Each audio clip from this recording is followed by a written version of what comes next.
Hey guys, welcome and welcome back to my channel. My name is Erica and this is Army Girl Budgets.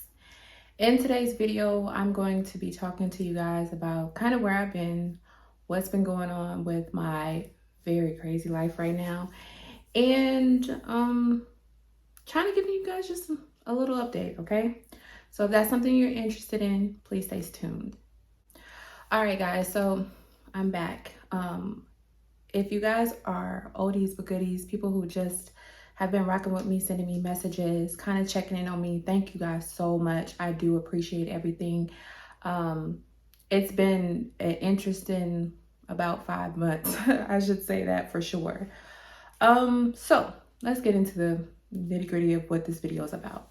So if you guys are new, my name is Erica and I am active duty military. I injured myself not too long ago. I had to have a major surgery. And so I'll probably input a photo or something like that of what I had done to my knee. And I was really immobile for 4.5 months. So now I'm weight bearing, just going to physical therapy 3 times a week. Just doing everything I can to get off crutches. I was on crutches and I was going nuts, okay? And I finally got off crutches, so now I have a cane that I use on and off, just kind of what I feel like in the day. But I'm getting better. I feel a lot better.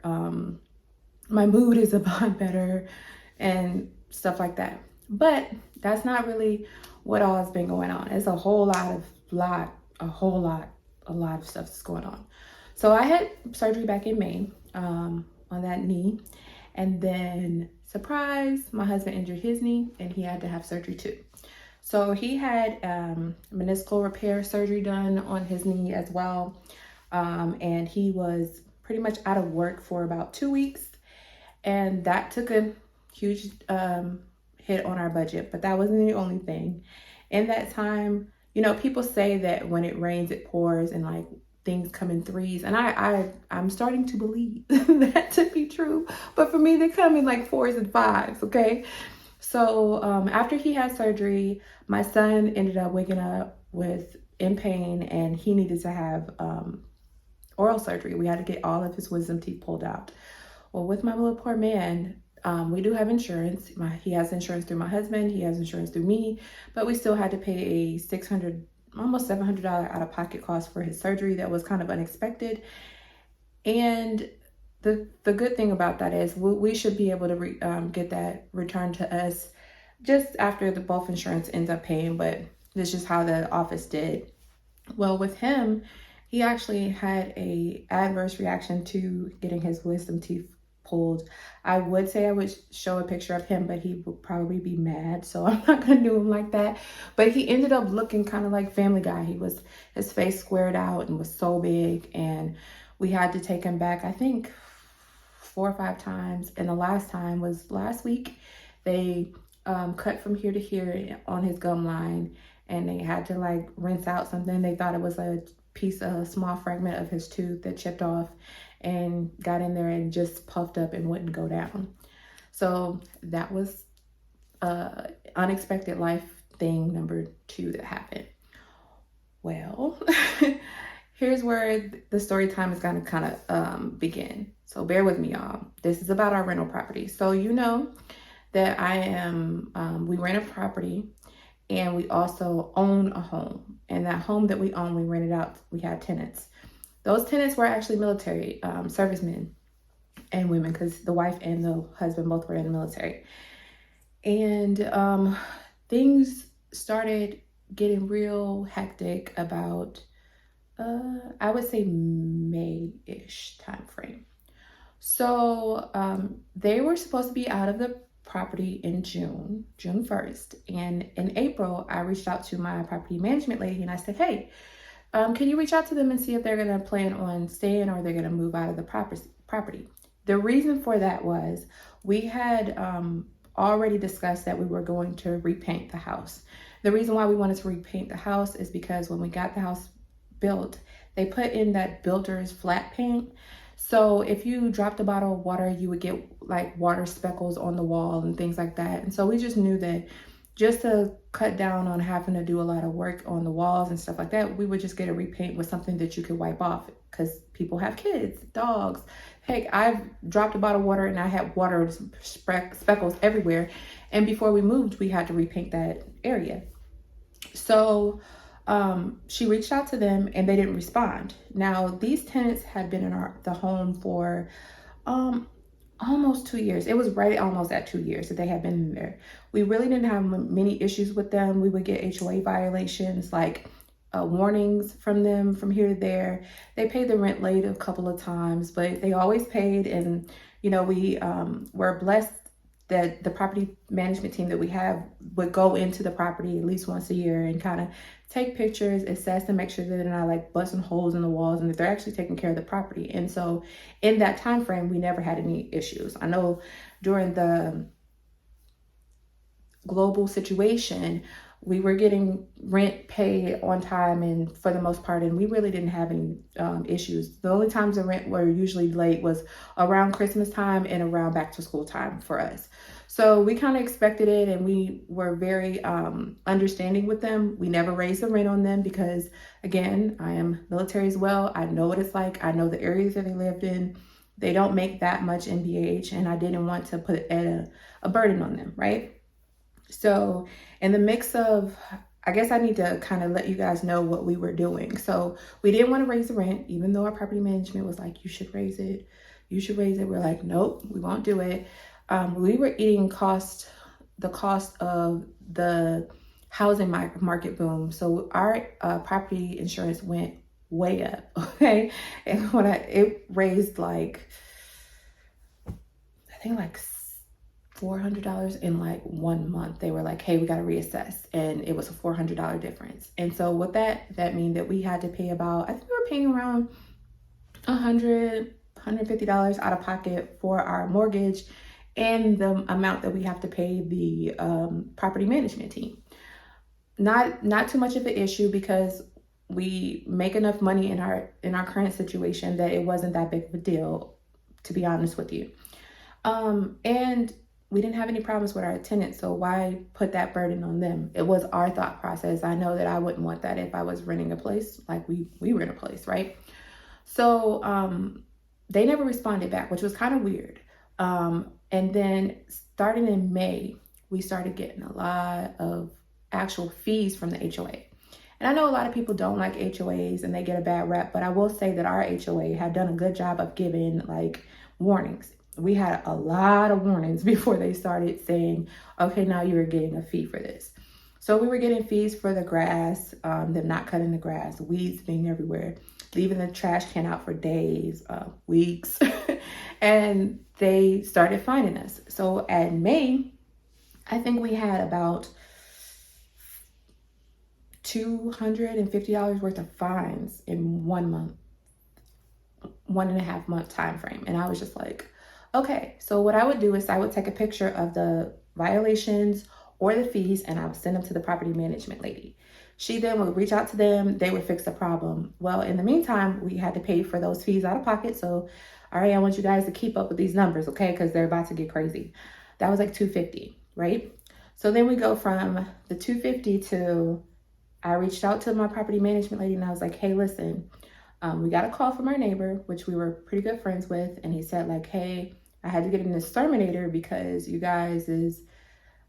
the exterminator felt like you guys as tenants are leaving trash on the back patio. And instead of them taking it out and putting it in the garbage bin, it's literally like, guys, it's like 5 steps from the back porch, right? If putting it there, they would just pile it up there and they had rodents had created a nest. So the neighbors had then got an exterminator who exterminated his house and he came over and did ours too, which, like I said, we love our neighbors. But I reached out to the property management and I kind of told her that, and she was like, hey, I'm going over to the house. Let me check what's going on. And she went over there and she was like upset because the house when they moved in was about 2.5 years old. We had just won the yard of the summer or whatever they call it thing. So the grass was green, lush, new, and they had basically killed the grass. It was huge patches of grass missing. The the grass that was there was running all onto the sidewalk. They had weeds that were taller than her against the house. The trash can was everywhere.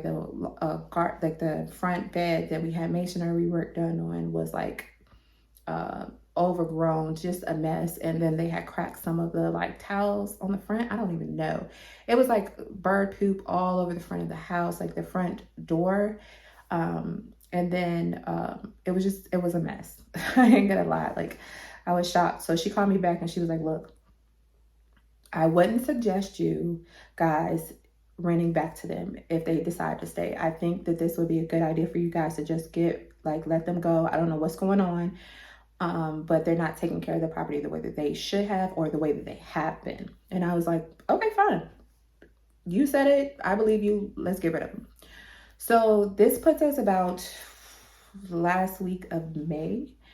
And I actually talked to her on a Sunday. So Sunday comes around and I talk to her, and then she calls me. We talk, and then she texts me and she goes, Sunday evening, she's like, I can't believe this. I just got her, she had to get results back because she was on vacation with her grandkids, and one of them got, the thing, and she got tested too because she was going back into work Monday, and she was positive for the thing too.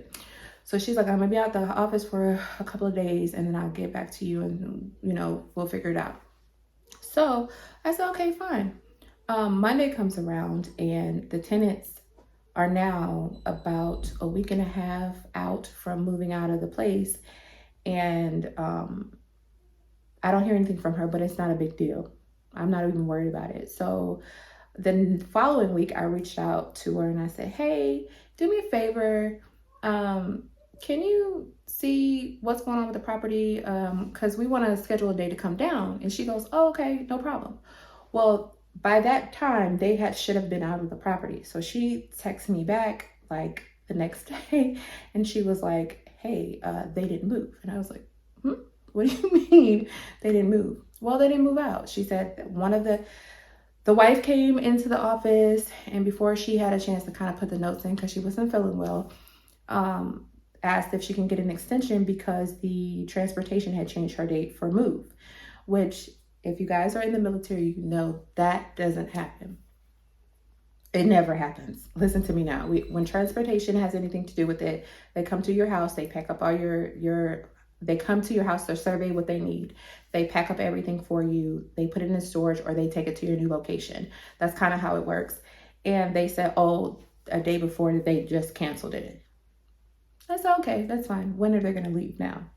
So she said, oh, they're going to leave about before the 15th of the month. So like the 14th. And I was like, okay, just make sure the rent gets paid. So this now puts us in June, I should say, right?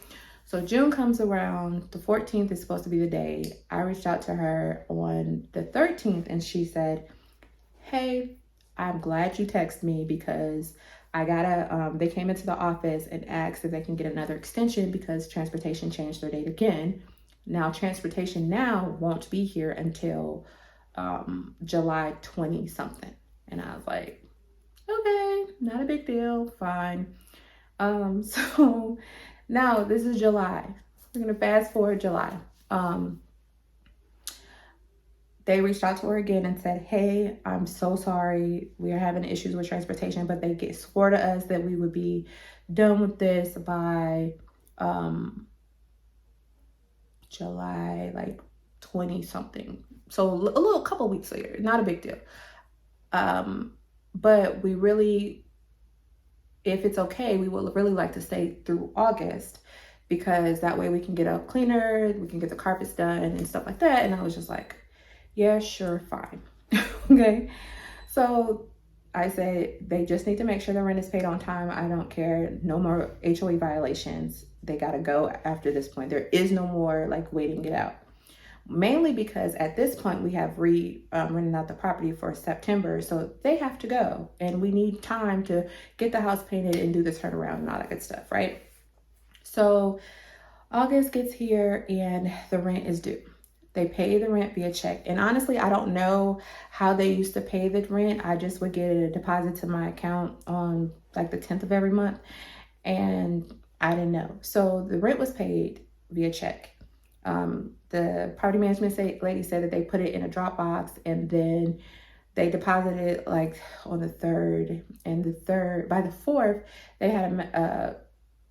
they were told by the bank that the check was returned. So she called me and she said, hey, we have a situation. And I was like, okay, what's going on? Well, she said they paid the rent. They put a stop payment on the check that they paid the rent for. And when I called them to ask them when they're going to pay the rent, they're like, I'm going to pay it. We always pay it, with an attitude of she's like, really disrespectful. And in the county that we live in, I don't know about other places in Texas, but I know the county that my house is in, there's a 3-day rule. So if you don't pay your rent within 3 days, then you can go down to court and you can file for an eviction. So she said, we've got to do it because we have to make sure they're out before the new tenants come in. I was like, go for it, do your thing. So the whole court thing is another like video all in itself, but long story short, we were awarded the eviction from them. They made the judge upset from their interaction with him. And then we had another court date to discuss damages. Now, no, I'm telling you guys a little bit quicker than where we at, but there were damages. So the court date was like the 20 something of the month of August.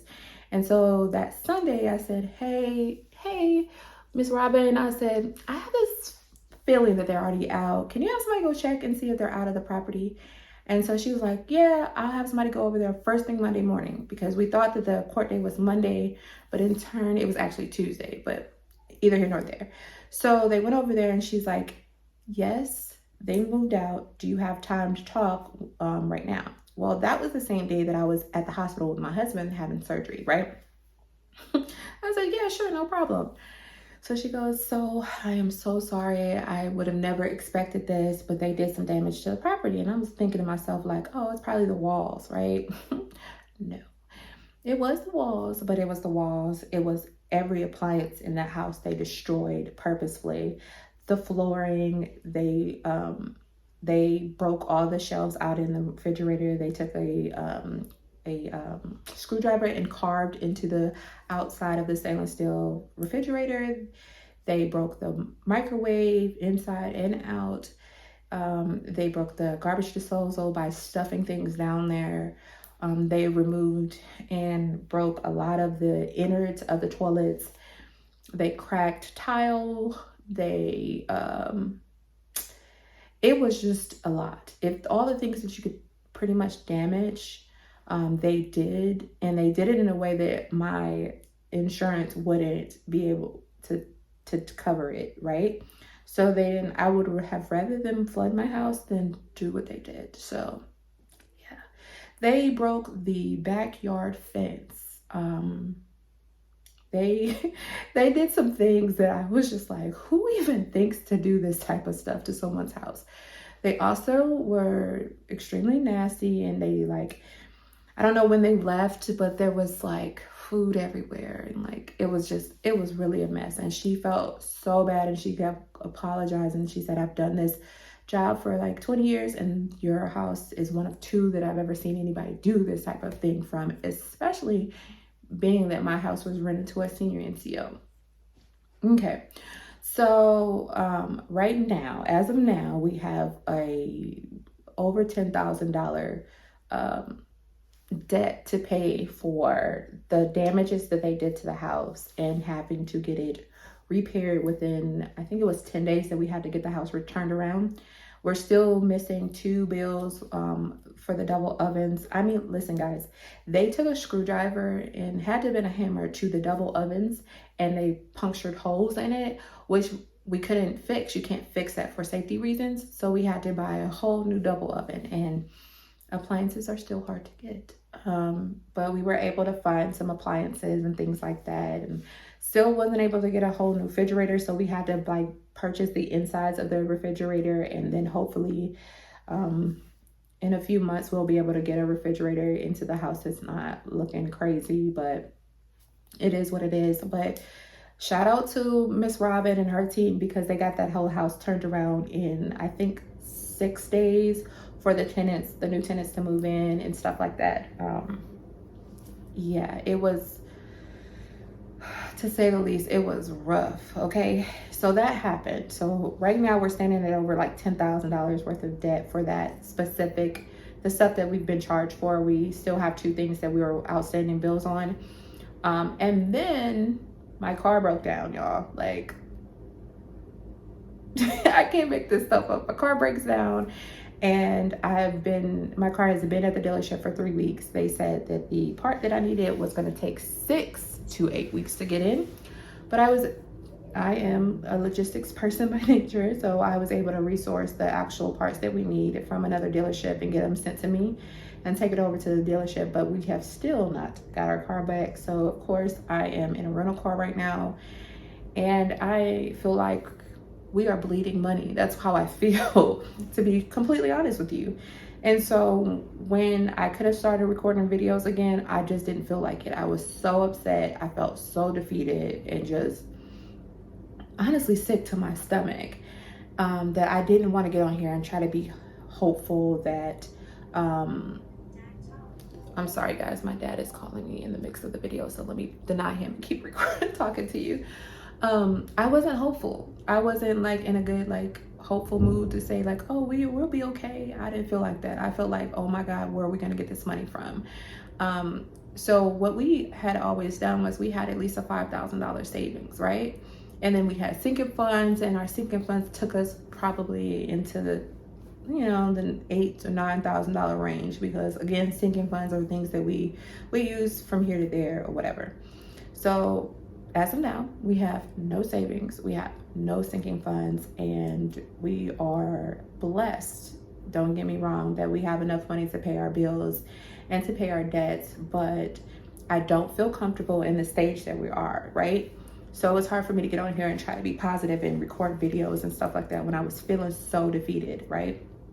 But again, I have to tell you guys that we are hugely blessed, because my husband got a promotion at work the same time that he needed to have surgery, and they were really good to him, and he went back to work pretty quickly because he can drive a golf cart around work and stuff like that. So that has been a blessing, because he was only out of work for about 2 weeks and stuff like that. My son is doing better. His face is back to normal for the most part. My car is still in the shop, and hopefully we'll have it by Tuesday.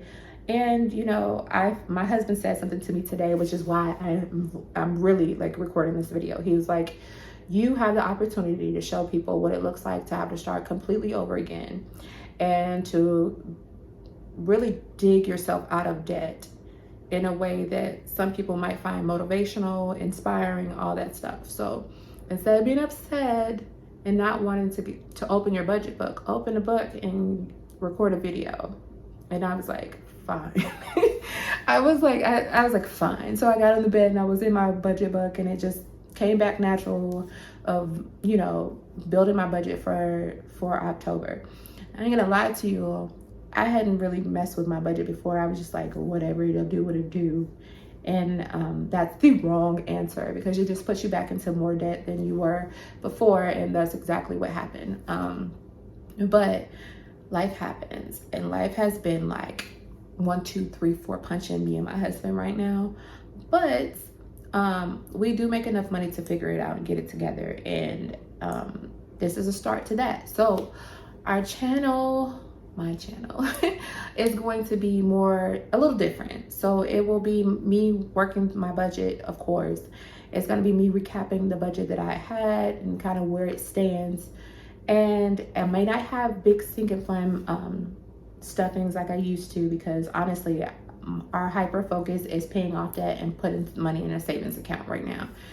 And then from there, we'll see what things kind of shake and change. I really am on the fence about doing a full debt video, because we have credit card debt, and that's the main thing that causes me like anxiety, is the credit card debt, to be honest. Because we pay our car notes, our cars are getting ready to be paid off and things like that. So that is not like something that we can't handle. It's the credit card debt, and one of our credit cards is pretty high, in the last few months, we've had to put a lot of things on the credit card. So